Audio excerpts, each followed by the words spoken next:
It's time for Uncle Geoff's Easy Peasy English, and today, a little grammar revision. First of all, have a look at this sentence. I asked two people how to get to the station, but of them knew. I asked two people how to get to the station, but of them knew. 4 possibilities. Which word fits? None, either, both, neither.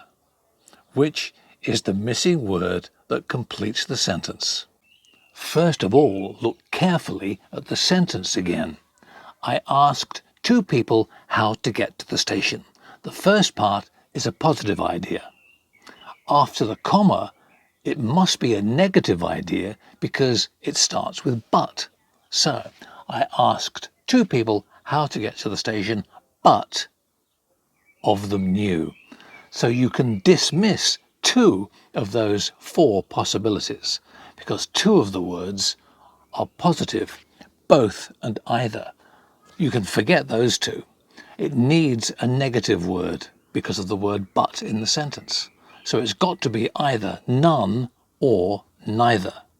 We usually use the word none with a group of people, for example, 3 or more.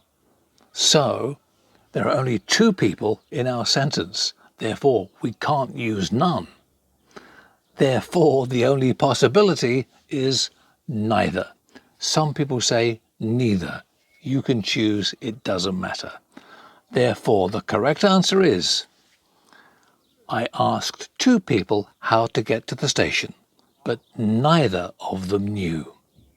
Neither for 2 people, this one or this one, but neither of them knew.